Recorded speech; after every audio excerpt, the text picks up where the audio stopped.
Hello guys, and welcome to another video.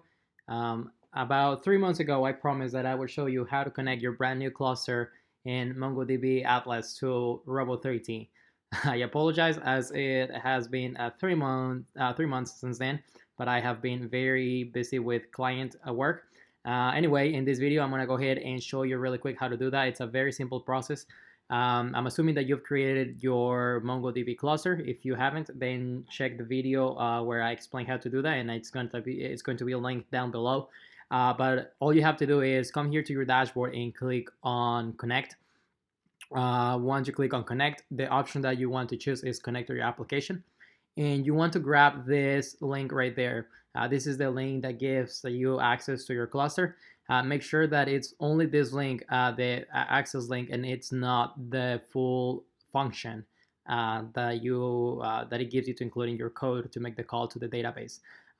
This will be the function that you include in your file to make that connection, but we're not including it in our project. We are just connecting it to Robo3T. So all I want is this link. Also, make sure that you replace the password brackets and I already have a database, but if you don't, you'll see a similar block like this, only that it says database.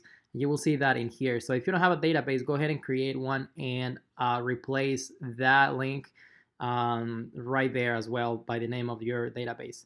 So I already have that, so all I have to do is go ahead and change my password. But first I'm gonna go ahead and grab this link. I cannot edit this link, so I'm gonna have to grab it and edit it in Robo3T. So once you grab that link, go ahead and pull up Robo3T, and all you have to do, I'm gonna get out so I can show you how to do it. All you have to do, and that's actually the database I'm trying to connect, so I'm gonna go ahead and remove it. So go ahead and click on create. We want to create a new connection, and it gives you the fields for you to put in all the information manually, but we want to connect from SRV. And that is a very nice thing about grabbing that link, is that you can just paste it here, and once you've replaced your database and your password, then go ahead and click that from SRV button right there.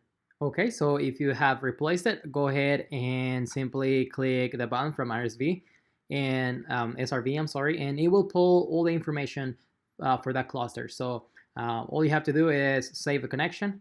And actually, I forgot to tell you, there is a small link right there that allows you to test your connection before you try connecting to it. If everything goes well, you will see those confirmation icons on the side. So once you save it, go ahead and click connect. Once you connect, you will see that it's going to give you your databases.